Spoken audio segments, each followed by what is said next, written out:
Jejum intermitente. A dieta que não é realmente uma dieta, mas ajuda na desintoxicação do cérebro e na perda de peso. Por Zoe Jacobs. Narrado por Suzy Martinez. Capítulo 1. Por que o jejum intermitente está ganhando apoio? As dietas cetogênicas, dietas que mudam o corpo do uso de glicose como energia para a queima de cetonas, foram promulgadas por muitos anos e em muitas formas. A ideia foi testada pela primeira vez como um tratamento para a epilepsia no início do século XX, para a qual permanece até hoje como uma intervenção prescrita por médicos para crianças com crises focais resistentes a medicamentos. A dieta cetogênica clássica para perda de peso envolve a ingestão de alimentos ricos em gordura e pobres em carboidratos. A dieta Atkins é um exemplo. Embora estudos mostrem que dietas cetogênicas resultam em perda de peso, eles têm sido controversos por causa do medo de que altos níveis de cetonas possam ser prejudiciais e da dificuldade que as pessoas têm de permanecer nelas por longos períodos de tempo para sustentar a perda de peso. Outra abordagem para mudar o metabolismo do corpo de carboidratos para cetonas é o jejum intermitente.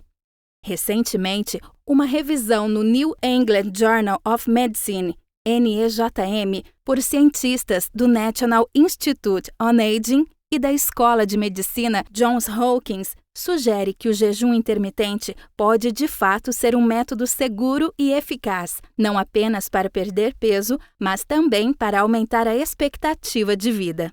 Regulam a expressão e a atividade de muitas proteínas e moléculas que influenciam a saúde e o envelhecimento.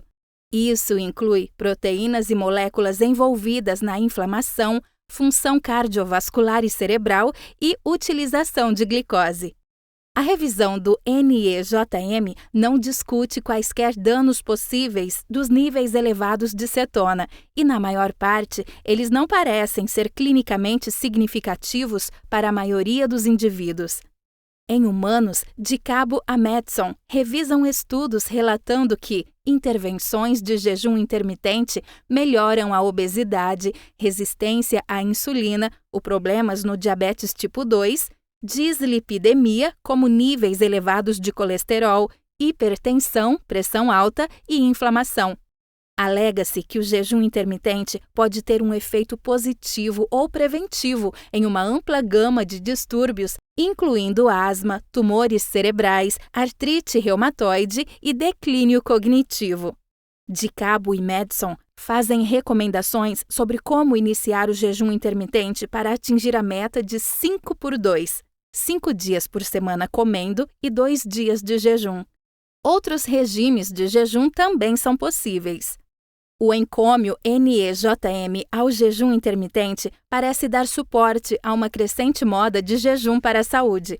No entanto, ele foi enfrentado por algumas resistências de especialistas. Talvez a principal preocupação seja se as pessoas conseguirão, de fato, continuar o regime de jejum intermitente por longos períodos de tempo. Até agora, a maioria dos estudos em humanos é de prazo relativamente curto, geralmente não mais do que meses, e mesmo aqueles podem ter altas taxas de abandono.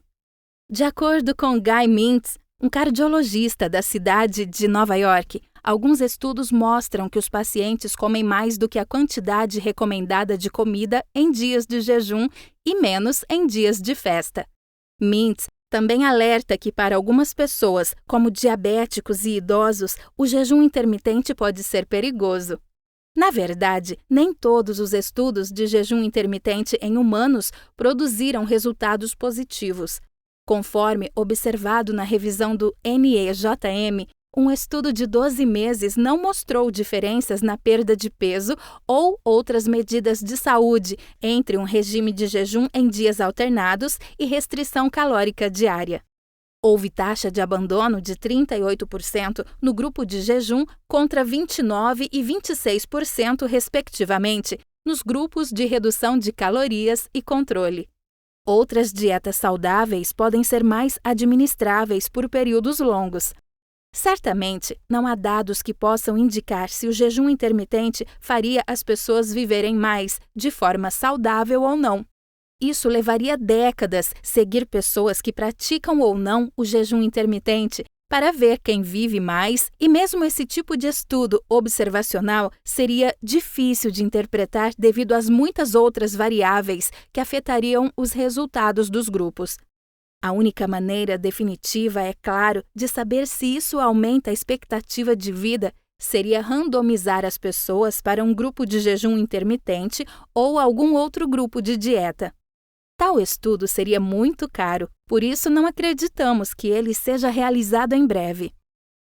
Há, então, evidências irrefutáveis em animais de que o jejum intermitente traz benefícios à saúde e evidências de alguns, mas não todos, estudos em humanos de curto prazo de que pode ser benéfico. A verdadeira questão, entretanto, permanece se um número significativo de pessoas será capaz de fazer isso por conta própria, ou seja, não como parte de um estudo monitorado por muitos anos.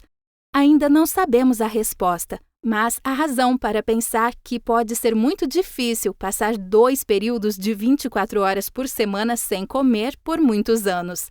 É curioso, no fervor atual, considerar o jejum intermitente que outras dietas, possivelmente mais aderentes, não estejam simultaneamente sendo mantidas na mente do público. Por exemplo, um estudo recente randomizou 6.874 homens e mulheres de 55 a 70 anos com síndrome metabólica, mas sem doença cardiovascular, para uma dieta mediterrânea de calorias reduzidas ou uma dieta mediterrânea de calorias irrestritas. O primeiro grupo também recebeu incentivo para atividade física e suporte comportamental. Na análise de 1 ano, 96% dos sujeitos do estudo ainda eram aderentes a dietas às quais foram atribuídos, com maior adesão na intervenção do que o grupo de controle. A dieta mediterrânea também demonstrou por vários estudos ter uma ampla gama de benefícios à saúde, incluindo muitos dos mesmos alegados para o jejum intermitente. O que realmente precisamos saber neste momento é quais são as dietas saudáveis que as pessoas realmente serão capazes de manter por anos. É perfeitamente claro que a dieta americana geralmente não é saudável. Comemos muitos alimentos altamente processados e altamente anunciados, consumimos muito açúcar e excedemos os níveis de calorias recomendados. O resultado foi uma epidemia de obesidade e diabetes. Todos os especialistas em nutrição concordam que precisamos melhorar nossas dietas e aumentar nossa cota de exercícios diários. Também sabemos, no entanto, que instituir mudanças na dieta e nos exercícios é muito difícil para a maioria das pessoas e a melhor das intenções costuma durar apenas alguns dias ou semanas. Se pudesse ser demonstrado que o jejum intermitente é algo que muitas pessoas podem realmente manter por toda a vida, está ficando cada vez mais claro que pode ser uma estratégia muito boa para melhorar a saúde e talvez aumentar a expectativa de vida. Permanecemos céticos, entretanto, de que isso será adotado por uma proporção significativa da população americana. Portanto, acreditamos que muito hype sobre coisas que são impossíveis de alcançar desvia nossa atenção do que pode realmente funcionar. Precisamos de mais pesquisas e mensagens aprimoradas de saúde pública sobre estratégias práticas e sustentáveis para melhorar o que comemos. Capítulo 2. Por que o jejum é tendência entre os executivos de tecnologia? No inverno passado, conheci um executivo que trabalha na sede de uma das maiores empresas de tecnologia do mundo. Ele é um indivíduo agradável e envolvente que já alcançou um ótimo equilíbrio entre vida pessoal e profissional.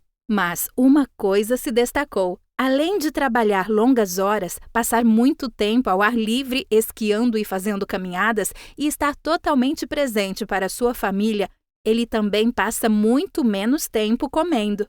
Por quê? Como um número crescente de indivíduos que trabalham na indústria de tecnologia, ele é um veloz intermitente. Se você ainda não ouviu falar, Jejuar não é mais apenas algo que as pessoas fazem porque têm um distúrbio alimentar ou praticam uma religião que exige a abstenção ocasional de alimentos. O jejum é cada vez mais conhecido como jejum intermitente e é a tendência mais recente no mundo da tecnologia de alto ritmo e alto estresse, onde o tempo e a atenção concentrada são mercadorias preciosas. Por vários anos, temos lido sobre trabalhadores em tecnologia que renunciam às refeições para beber Soylent. Esta mistura de giz bege claro que foi desenvolvida por engenheiros para engenheiros no Vale do Silício, afirma ter todos os nutrientes necessários para passar o dia. O melhor de tudo é que você prepara uma vez pela manhã e pode comer ou beber o dia todo, eliminando efetivamente a necessidade de gastar tempo preparando e consumindo os alimentos. Embora os fãs do Soylent persistam, não é mais a última tendência. A mais nova tendência alimentar entre os técnicos é evitar comer. Para alguns, a fórmula é simples, coma apenas uma vez por dia, geralmente no jantar. Essa abordagem foi aparentemente adotada pelo CEO do Twitter, Jack Dorsey, que tweetou no início deste ano que ele estava brincando com o jejum há algum tempo, fazendo um jejum de 22 horas diariamente. Outros adotam uma abordagem mais extrema. Phil Libin, o fundador da empresa Turtles, jejua por períodos de 2 a 8 dias em uma base regular. O jejum intermitente é geralmente considerado seguro. A boa notícia é que, em geral, o jejum intermitente não parece ser ruim para nós. Em uma publicação recente da Harvard Medical School, o Dr. Mônico Tello observa que, na maior parte, as pesquisas sugerem que o jejum intermitente traz muitos benefícios. Como Tello escreve, há uma tonelada de pesquisas sobre jejum intermitente incrivelmente promissoras feitas em ratos gordos. Eles perdem peso, sua pressão arterial, colesterol e açúcar no sangue melhoram, mas eles são ratos. Felizmente, como ele observa, estudos em humanos, quase que generalizados, mostraram que o jejum intermitente é seguro e incrivelmente eficaz. A única má notícia pode ser que, de acordo com Tello, o jejum intermitente pode não ser muito mais eficaz do que qualquer outra dieta. Então, por que fazer isso? O jejum intermitente pode ser motivado pelas condições de trabalho mais do que pela imagem corporal. Quer você apoie ou não o jejum intermitente na teoria ou na prática, a verdadeira questão é por que o jejum está em alta atualmente, especialmente em ambientes de trabalho de alto estresse e ritmo acelerado, como o Vale do Silício. Embora a maioria das tendências de dieta seja impulsionada pela autoimagem das pessoas, esta é um pouco diferente. O jejum intermitente está ganhando popularidade porque nossos ambientes de trabalho estão cada vez mais desequilibrados. No local de trabalho de hoje, a largura de banda, a atenção, a energia e o foco necessários para executar projetos é muito importante. Como resultado, em espaços hipercompetitivos como o Vale do Silício, as pessoas estão tentando agilizar e simplificar a vida. Ao encontrar mais tempo, mais energia e mais foco, eles podem se tornar mais produtivos. Portanto, as pessoas estão eliminando o que não precisam. Quer signifique eliminar a desordem para criar um ambiente mais limpo e focado, eliminando decisões mundanas. É por isso que Steve Jobs usava a mesma roupa para trabalhar todos os dias, ou eliminando rituais diários, por exemplo, comendo. Ao limpar a casa em todos os níveis, eles estão criando mais tempo para se concentrar no que realmente importa. A ciência apoia o jejum intermitente como uma forma de otimizar o desempenho. Reconheço que escrevo este artigo como alguém que pratica jejum intermitente de vez em quando. Quando faço isso, descubro consistentemente que tenho mais atenção, mais energia e mais foco. Quando estou comendo menos, estou disparando em todos os cilindros. Na verdade, até me sinto mais forte. Quando comecei a explorar o porquê, descobri que há uma explicação científica para esse efeito. É chamado de flexibilidade metabólica. A flexibilidade metabólica de uma pessoa é ótima quando o corpo pode alternar entre a oxidação da glicose ou da gordura em resposta à disponibilidade de nutrientes e ao estresse fisiológico. É por isso que os atletas frequentemente procuram aumentar sua flexibilidade metabólica. A pesquisa descobriu que a flexibilidade metabólica pode ser promovida pelo FI. Assim, o jejum intermitente pode ser ótimo para otimizar o pico de energia e até mesmo nos ajudar a curar mais rapidamente quando nos sentirmos indispostos. Para SE ou não para SE? O resultado final é que o FI não é necessariamente ruim para a nossa saúde. De acordo com muitos pesquisadores, pode até ser bom para a nossa saúde, ao mesmo tempo em que economiza tempo. Há também pesquisas que apoiam a ideia de que o FI pode aumentar nossos níveis de energia e foco. Tudo isso parece explicar por que o jejum intermitente está ganhando popularidade entre executivos de alto desempenho, especialmente em ambientes de trabalho competitivos. Se o jejum intermitente é certo para você, é claro, é outra questão. A orientação profissional sugere que, se você tiver histórico de transtornos alimentares, evite o FI, pois ele pode atuar como um gatilho. Também é importante evitar a adoção do FI como forma de justificar comportamentos excessivos, incluindo aqueles que envolvem compulsão alimentar entre os jejuns. Para maximizar os benefícios do jejum intermitente, ele precisa ser acompanhado por um estilo de vida que implique comer bem quando você não estiver jejuando. Capítulo 3. Qual dieta é melhor, pobre em carboidratos ou baixa gordura? É confuso. Se você vai fazer dieta, deveria tentar uma dieta pobre em carboidratos ou em gorduras. Ou talvez você deva comer como um homem das cavernas, dieta paleo, ou italiano, dieta mediterrânea. Você deve evitar o açúcar, cortar o glúten ou talvez se tornar vegano. Vários anos atrás, um professor de Kansas State University fez uma dieta de junk food. Ele perdeu 11 quilos em 10 semanas comendo Oreos, Doritos, Twinkies, etc., enquanto limitava sua ingestão diária a 1.800 calorias. Mas você provavelmente não deveria tentar replicar sua dieta. Apesar da abundância de dietas, muitas das teorias recentes têm se concentrado nos carboidratos. É sugerido que os carboidratos têm maior probabilidade de resultar em excesso de peso por causa do efeito que tem na secreção de insulina. Livros populares de dieta, como The Obesity Code, Always Hungry e outros, defendem a redução de consumo de carboidratos para promover a perda de peso. Um estudo recente de Harvard descobriu que a redução dos carboidratos resultou em aumento do gasto de energia durante a manutenção da perda de peso. Como é frequente, esse tipo de estudo está sujeito a críticas aos métodos de investigação utilizados. No mundo real, é difícil para os pesquisadores controlar a genética e medir com precisão o que as pessoas comem e a quantidade de atividade física que realizam. Em um novo estudo, pesquisadores na Lituânia usaram ratos para comparar dietas com baixo teor de carboidratos e baixo teor de gordura. Os ratos foram consanguíneos, minimizando os efeitos da genética. A ingestão de alimentos, nível de atividade e ambiente físico dos ratos podem ser cuidadosamente controlados em laboratório. Por 18 semanas, os ratos comeram o quanto queriam e ganharam peso. Em seguida, eles fizeram uma dieta de 6 semanas com baixo teor de gordura ou baixo teor de carboidratos. As dietas tinham igual valor calórico e teor de proteína. Eles diferiam apenas no conteúdo de gordura ou carboidrato.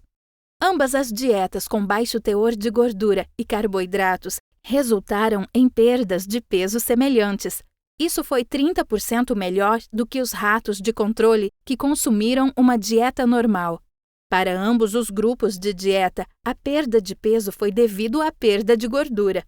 A tolerância à glicose melhorou com ambas as dietas em comparação com os ratos de controle e o gasto de energia não diferiu entre os grupos de dieta. Embora a alimentação humana seja mais complicada, este estudo tem a vantagem de apenas isolar as dietas com baixo teor de carboidratos versus dietas com baixo teor de gordura.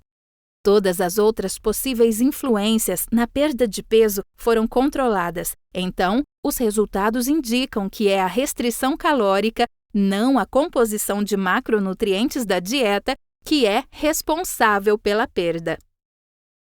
A implicação prática deste estudo é ignorar as controvérsias sobre a dieta ideal para a perda de peso.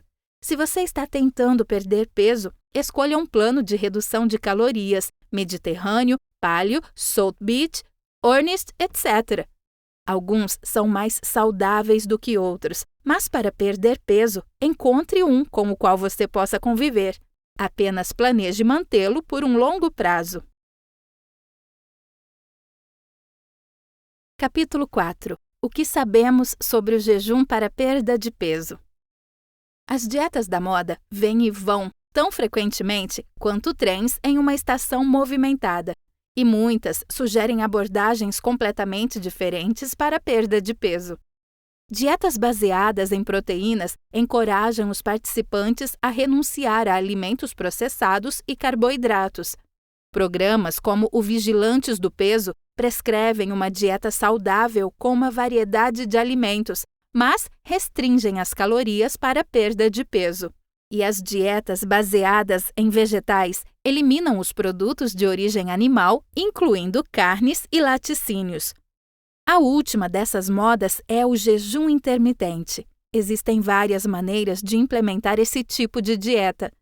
Um método é alternar os dias em que você pode comer o que quiser e os dias em que comer muito pouco.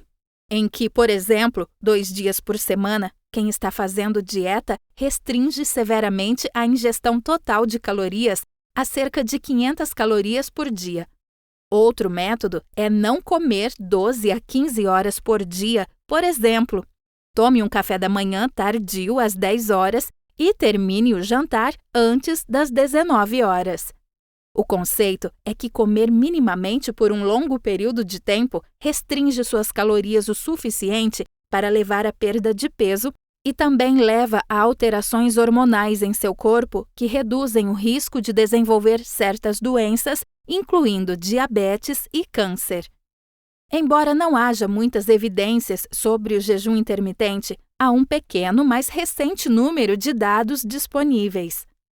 Embora não haja muitas evidências sobre o jejum intermitente, há um pequeno, mas recente número de dados disponíveis. Um artigo de revisão publicado em abril de 2015 fornece uma visão geral do que sabemos atualmente sobre o jejum intermitente e explica o que provavelmente está acontecendo no corpo quando alguém jejua. Este artigo relata que o jejum intermitente produz perda de peso semelhante às dietas tradicionais que restringem calorias, mas encontrou poucos dados ligando o jejum a resultados de saúde, como diabetes, doenças cardiovasculares, câncer ou outras doenças crônicas como Alzheimer. Uma revisão sistemática maior, também publicada em 2015, incluiu 40 estudos que procuraram descobrir se o jejum intermitente é eficaz para a perda de peso. A análise descobriu que as pessoas que seguiram uma dieta de jejum perderam peso, geralmente de 3,5 kg ao longo de 10 semanas, o que era quase o mesmo que as pessoas que seguiram uma dieta mais típica de redução de calorias. As pessoas tendem a abandonar as duas dietas aproximadamente na mesma proporção.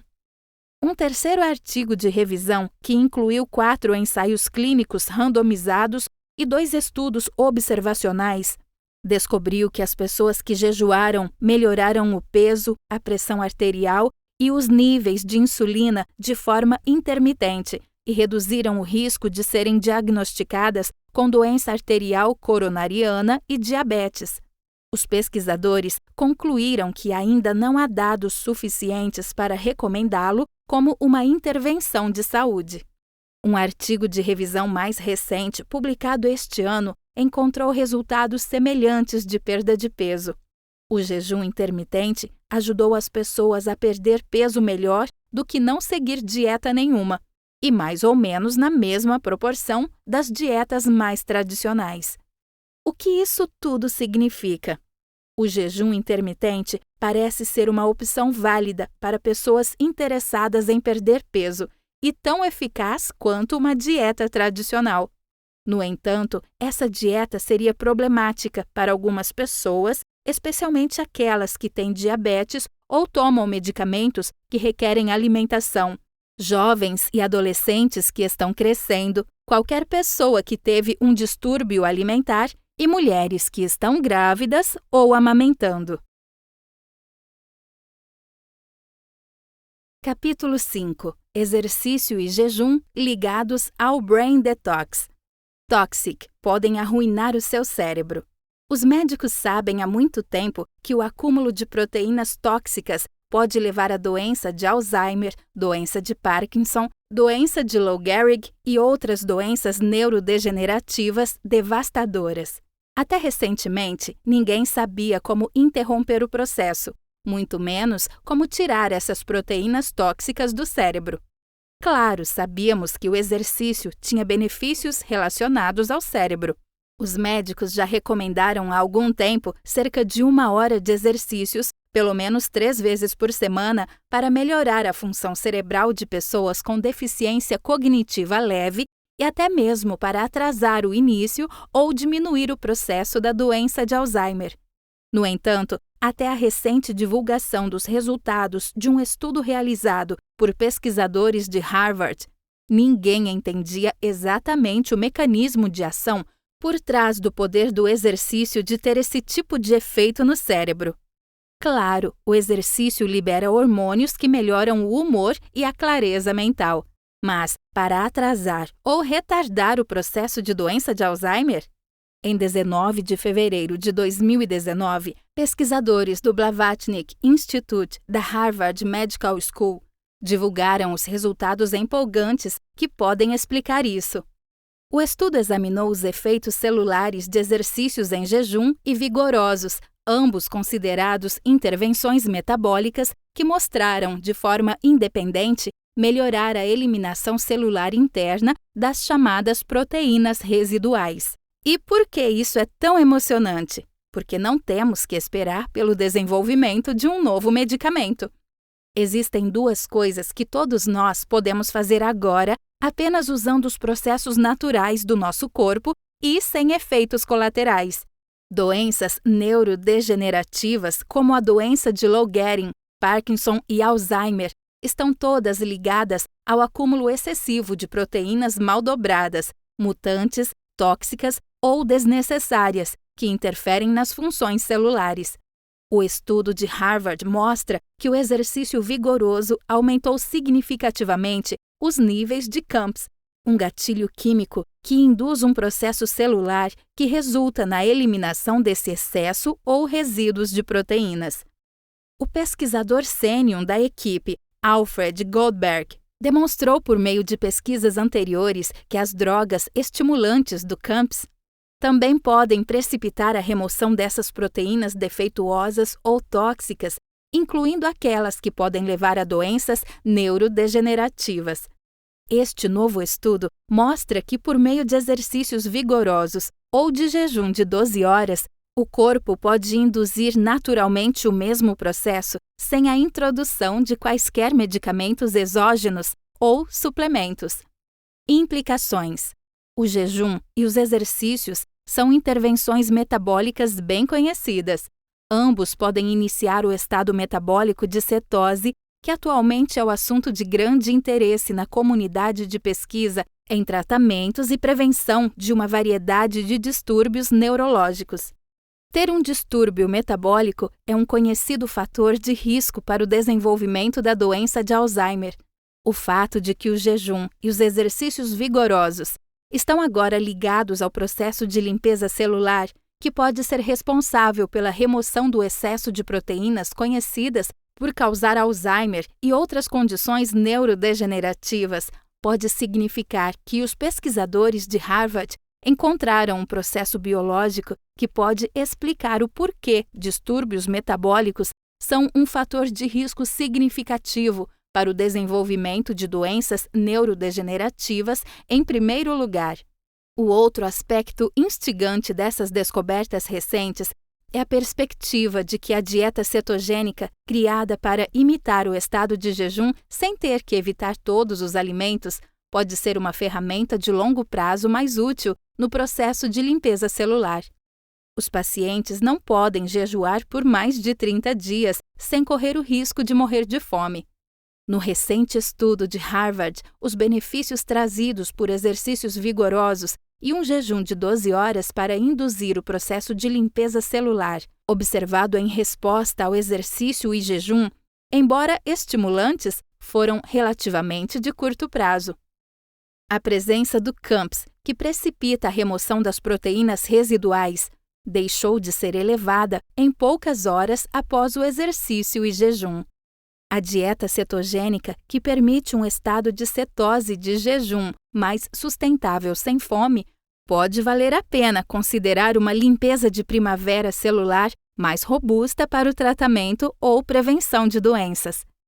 Será interessante ver como essas descobertas recentes, demonstrando como nossos próprios corpos podem ser eficazes na eliminação de toxinas que são conhecidas por causar doenças neurodegenerativas, por meio do simples expediente de jejum ou exercícios vigorosos, terão efeito em pesquisas futuras.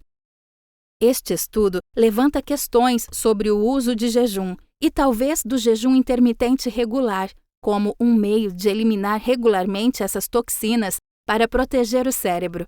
Pesquisas adicionais também podem ser realizadas sobre os detalhes do exercício.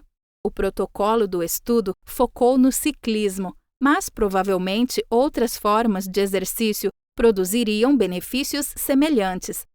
Então, que tipo de exercício e com que frequência o exercício deve ser prescrito para obter o máximo de benefício terapêutico?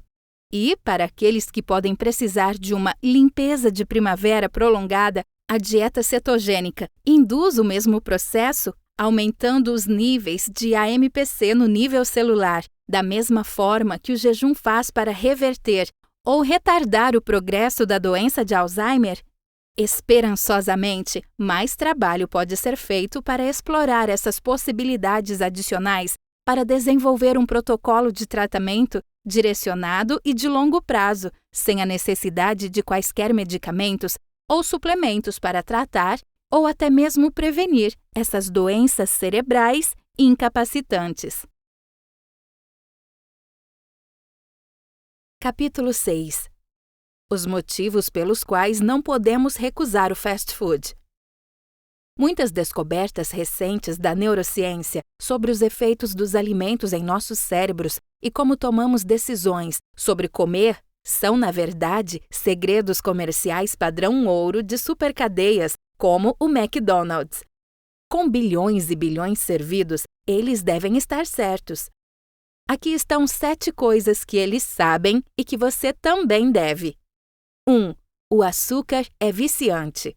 Quase tudo no cardápio do McDonald's contém algum açúcar, desde as bebidas e o ketchup até os pães de hambúrgueres e batatas fritas. O McDonald's sabe que a maioria das pessoas vai gastar $1 a mais por um refrigerante porque o açúcar vicia. Assim como você pode desenvolver uma dependência fisiológica e psicológica da cocaína, você pode se tornar dependente do açúcar. Experimentos recentes mostraram que o açúcar oferece as marcas do vício, compulsão alimentar, abstinência e desejo. Os pesquisadores evitaram que os ratos comessem por 12 horas, depois deram a eles acesso ilimitado a comida e água com açúcar por um breve período. Depois, retiraram a comida e o açúcar novamente. Eles repetiram essa programação por algumas semanas. Os ratos formaram um ciclo de compulsão alimentar quando tiveram acesso ao açúcar e, com o tempo, aumentaram a ingestão para o dobro de quando começaram. Quando os pesquisadores pararam de oferecer açúcar ou deram aos ratos um bloqueador de opioides, que previne o barato bloqueando alguns dos efeitos prazerosos no cérebro, os ratos mostraram sinais de abstinência, como ranger de dentes e tremores corporais. O McDonald's recentemente adicionou novos itens no menu, incluindo smoothies de frutas McCafé, que embalam mais açúcar por porção do que a Coca-Cola. Com tanto açúcar, o slogan do McDonald's provavelmente está certo. Estamos adorando. 2. O impulso da conveniência. O fato de você ir a quase qualquer cidade do país e encontrar um McDonald's 5 minutos depois de digerir contribui para a probabilidade de comer compulsivamente. Da mesma forma, recentes epidemias de dependência de cocaína e heroína têm acompanhado o aumento da disponibilidade e acessibilidade dessas drogas. Parte da razão pela qual a conveniência nos influencia tanto é que temos uma quantidade limitada de controle de impulso.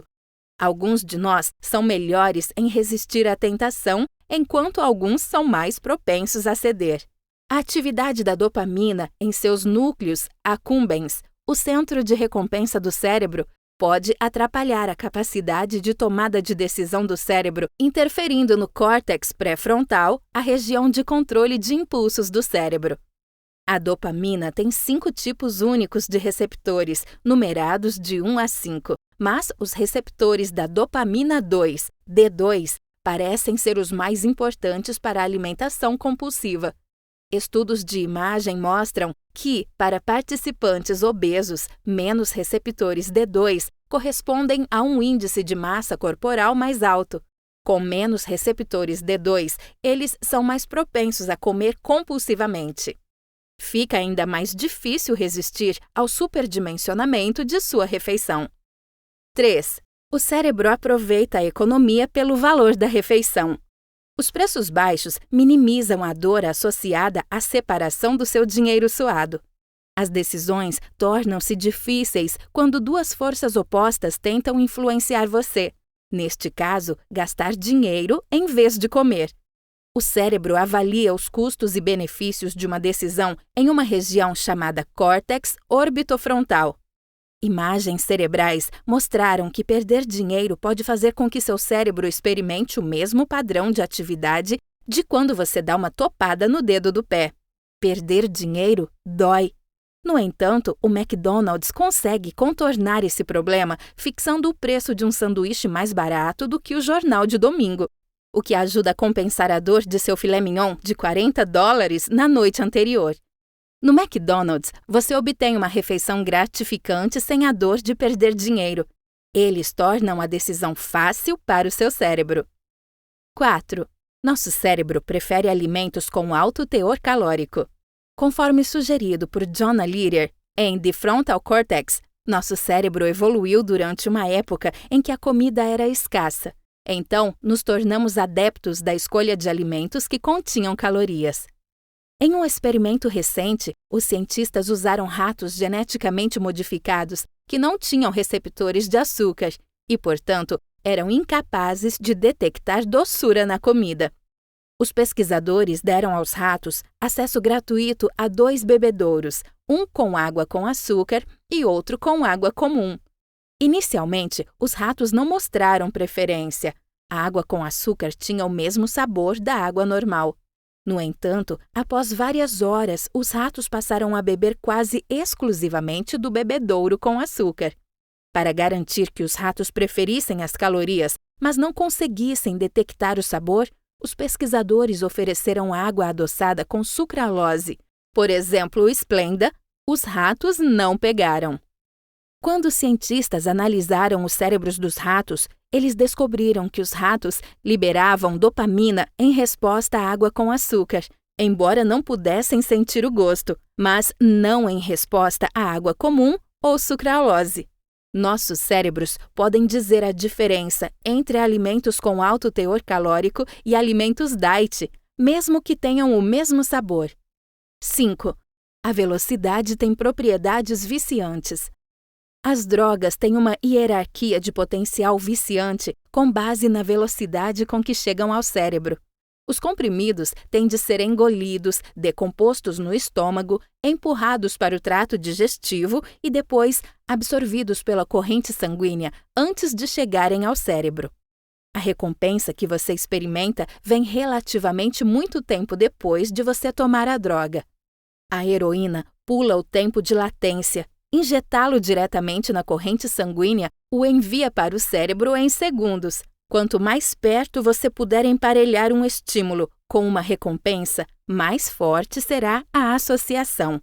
Da mesma forma, o fast food fornece uma solução rápida para a fome. Você nem precisa sair do carro para pegar um Big Mac. Você faz o seu pedido no drive-thru e em 2 minutos pode dar a primeira mordida enquanto dirige para casa. Você dificilmente poderá deixar uma frigideira quente o suficiente para fritar nesse tempo.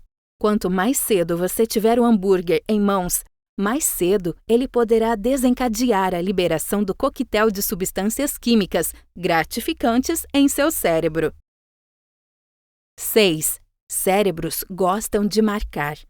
Assim como Pavlov foi capaz de fazer um cachorro salivar ao som de um sino, o McDonald's faz com que sua bebida flua sempre que você ouvir o tinido. Pavlov mostrou que se tocasse uma campainha antes de dar comida a um cachorro, eventualmente a própria campainha abriria seu apetite. Em todo o país, o McDonald's oferece uma experiência consistente sempre que você entra em suas portas. Os funcionários recitam uma saudação com script, o menu parece o mesmo e as mesmas imagens e logotipos são afixados nas paredes. Quanto mais consistente for a experiência, mais fortemente seu cérebro associa os arcos duradouros com a refeição que se segue. A substância química de recompensa do cérebro é a dopamina, uma molécula que é liberada quando você experimenta algo de que gosta. No entanto, um dos aspectos brilhantes do cérebro é sua capacidade de aprender e fazer previsões sobre o mundo com base em experiências anteriores. Quando o cérebro aprende que uma determinada sugestão está associada a uma recompensa, os neurônios de dopamina aprendem a disparar sempre que a sugestão aparece, mesmo antes de a recompensa ser dada. A dopamina faz mais do que simplesmente recompensar você. Também o motiva a buscar o prazer novamente. Assim que você vê a deixa, seu cérebro começa a antecipar a recompensa. A antecipação faz parte do prazer. Deseja batatas fritas com isso? 7. McNuggets atiça sua memória. Em um estudo recente, os pesquisadores deram nuggets de frango às crianças em um recipiente não marcado ou em embalagens McNuggets. Não surpreendentemente, as crianças preferiam aqueles que se assemelhavam a um McLanche feliz. Pesquisas da neurociência mostraram que grande parte do prazer de comer provém de memórias ligadas à comida, não apenas do sabor. Em um estudo de imagens cerebrais do desafio Pepsi, Red Montague, do Baylor College of Medicine, primeiro deu aos participantes um teste cego de Coca-Cola e Pepsi, enquanto em um scanner de ressonância magnética. Os participantes preferiram Coca-Cola e Pepsi igualmente, e ambos os refrigerantes causaram atividade cerebral no córtex pré-frontal ventromedial, uma região envolvida no prazer e na recompensa. No entanto, quando os participantes foram informados de que estavam bebendo Coca, eles mudaram suas preferências. Agora, 75% preferem a Coca. Além do mais, sua atividade cerebral mudou. O hipocampo, a região do cérebro crucial para a formação da memória, iluminou-se com atividade, sugerindo que beber Coca-Cola, em vez de um refrigerante genérico, desperta suas memórias da Coca-Cola. Capítulo 7. Os maiores erros que as pessoas cometem ao jejuar intermitentemente. Quando você está jejuando, é melhor começar devagar no início e depois aumentar. Aqui estão alguns erros que você deve evitar. Escolhendo o plano errado. Existem tantas formas diferentes de jejum intermitente. Portanto, certifique-se de escolher aquela que melhor se adapta à sua rotina necessidades e estilo de vida. Um tipo chamado 5x2 envolve comer 500 calorias por dia, 600 calorias para homens, 2 vezes por semana.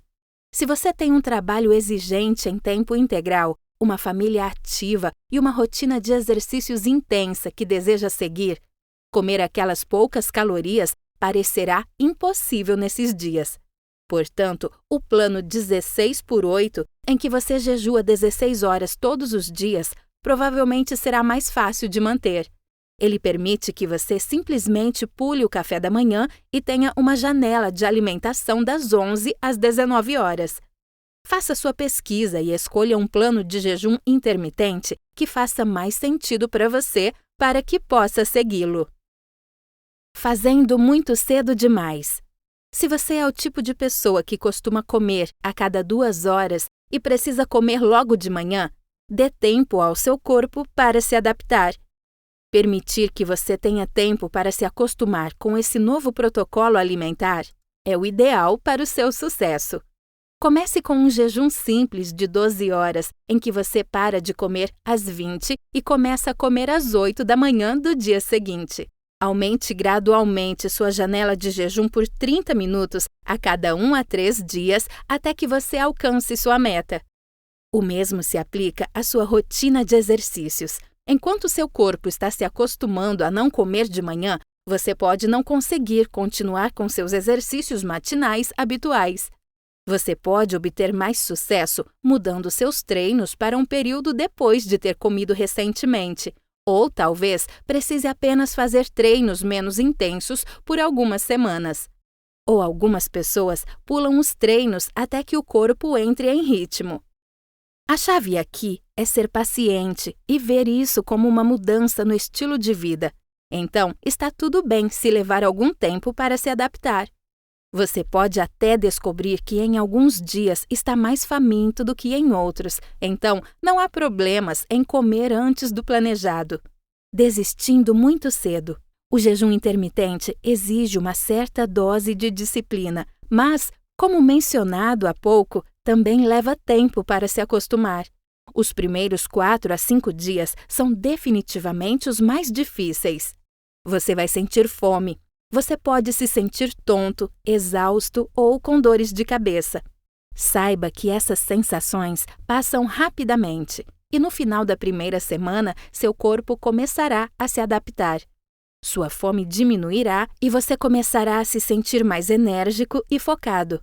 Se você não se sentir melhor depois da primeira semana, pode estar fazendo coisa muito cedo ou pode ter escolhido um plano que não funciona para você. Comer muito durante sua janela de comer. Um benefício que descobri com o jejum intermitente é poder sentar para comer refeições maiores e mais satisfatórias sem sentir que preciso contar calorias estritamente. E me sinto mais livre em poder comer o que quiser, dentro do razoável, é claro. Um dos motivos pelos quais você pode comer demais é entrar na janela de alimentação completamente faminto. Isso remete aos erros que mencionei há pouco de não escolher o plano jejum intermitente certo para você ou fazer muito cedo. Se feito corretamente, você dificilmente sentirá fome durante a janela de jejum.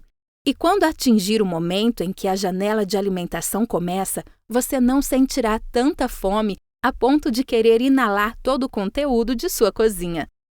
Comer muito pouco. O jejum afeta tanto os hormônios que regulam seu apetite que você não sente tanta fome e, quando come, se sente saciado com uma pequena quantidade de comida. Mas você deve ter cuidado para não consumir poucas calorias. Nunca mergulhe abaixo de 1.200. Se você não comer o suficiente, sentirá fome especialmente no dia seguinte, o que pode afetar sua capacidade de desempenho no trabalho e na vida em geral, e você pode acabar tendo que pular o jejum naquele dia. Comer os alimentos errados. O jejum intermitente permite um pouco de margem de manobra em sua dieta, e é por isso que as pessoas o amam tanto. Mas uma mulher não pode sobreviver apenas de batatas fritas e pizza, mesmo que ela queira. Certifique-se de se abastecer de proteínas, gorduras saudáveis, fibras e carboidratos completos.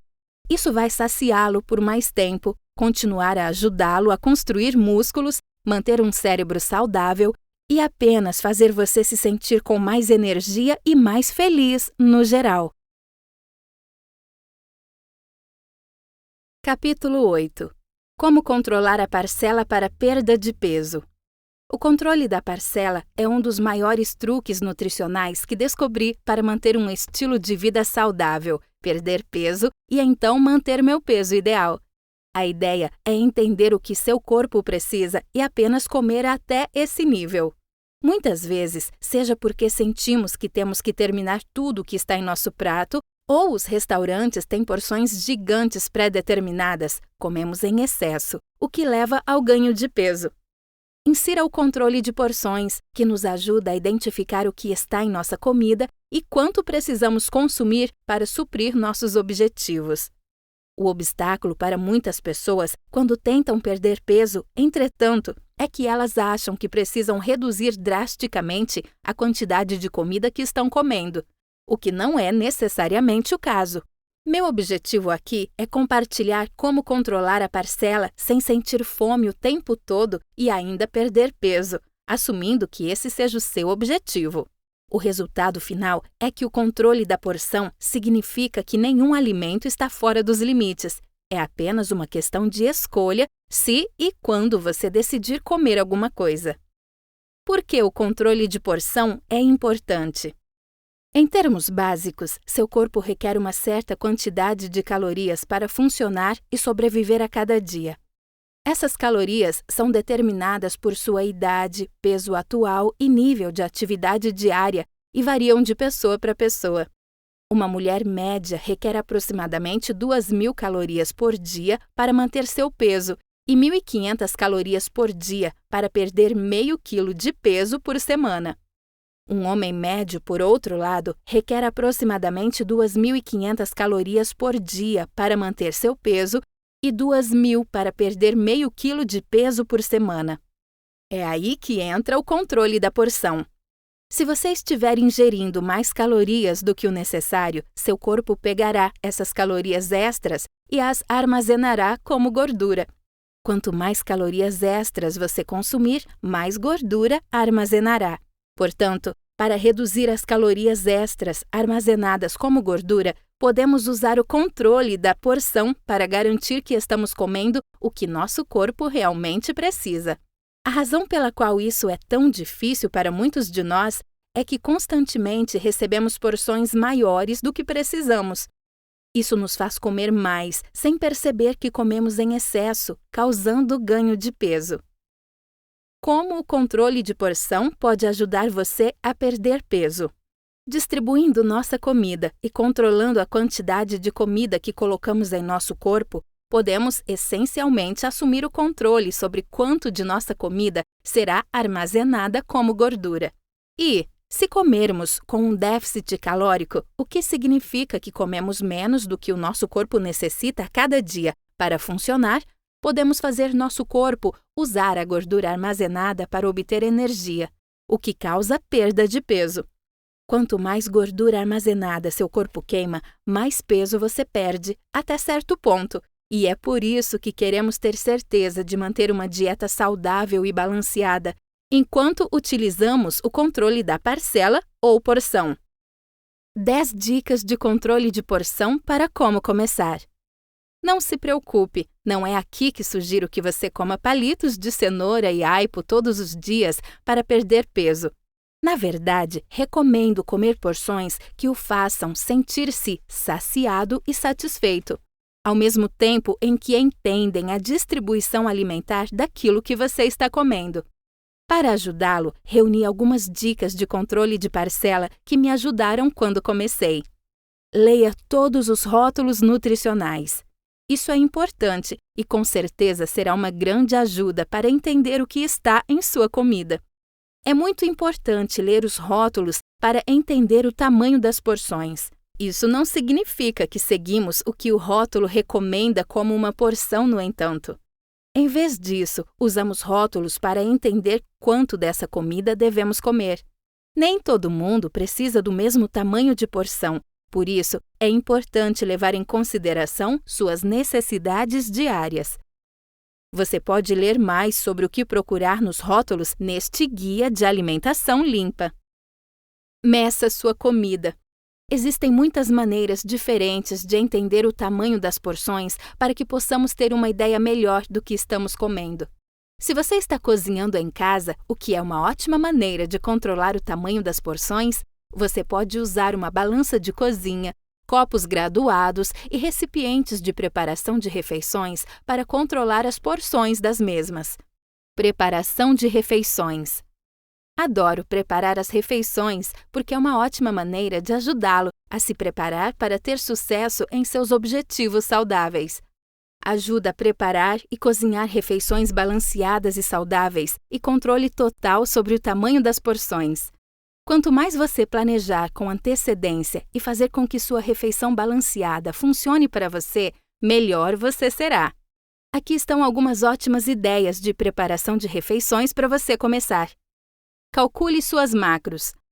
É importante entender o que seu corpo precisa para aproveitar ao máximo o controle da parcela ao tentar perder peso, ganhar peso ou mantê-lo. Este é um pouco complicado e requer um pouco de paciência e aprendizado. Abordarei como calcular seus macros posteriormente neste áudio para que você possa começar imediatamente. Encha-se de vegetais. Vegetais e verduras são sempre uma ótima ideia, então certifique-se de apreciá-los em todas as refeições.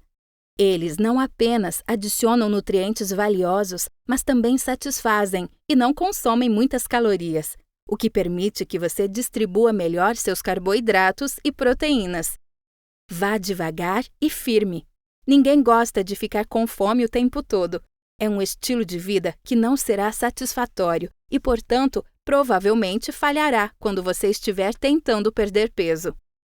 O melhor método para perder peso é a perda de peso gradual ao longo do tempo, como parte de um estilo de vida saudável e bem equilibrado, para não restringir tanto as calorias que faça com que você se sinta infeliz. Você pode ler mais sobre minha própria luta pessoal com peso e contagem de calorias também. Isso significa que você deseja reduzir lentamente o tamanho das porções e seu corpo se acostumar com os novos níveis. Quanto mais drástico você reduzir a ingestão de alimentos, mais seu corpo e sua mente lutarão para desistir. Use pratos menores. Há algo sobre o acabamento de seu prato que realmente faz a diferença. Sei que parece loucura, mas usar pratos menores ajudará você a se sentir como se estivesse desfrutando de uma refeição completa e fará com que seu cérebro se sinta satisfeito. Se você comer tudo no seu prato, mas o prato for menor, será melhor do que não comer tudo no seu prato em um tamanho maior. Este é outro motivo pelo qual eu realmente gosto desses recipientes de vidro para preparo de refeição, porque eu sei que posso comer tudo no recipiente e ainda estou no caminho certo com meus objetivos. Beba mais água. Você sabia que beber água antes das refeições ajudará no controle da parcela e ajudará você a perder peso mais rapidamente? Para reals! Quando estamos desidratados, tendemos a comer mais. Portanto, beber um copo de água antes da refeição realmente ajuda, porque você ficará menos tentado a comer uma porção grande. Se eu sei que já comi o que o meu corpo precisa e começo a sentir fome, bebo um copo d'água e espero 30 minutos. Se ainda estou com fome, sei que devo comer um pequeno lanche, mas muitas vezes não estou mais com fome. Na verdade, estava com sede. Coma devagar. Pode ser difícil no início treinar novamente, mas tente desacelerar sua alimentação. Quanto mais tempo você demorar para comer, mais saciado se sentirá antes de terminar, o que o ajudará a comer o que precisa e a não comer demais. Confira minhas dicas sobre como se treinar para comer mais devagar mais adiante neste áudio. Faça um cronograma. Achei muito útil criar uma programação com alarmes no meu telefone que me informassem quando eram os horários do café da manhã, almoço, jantar e lanche.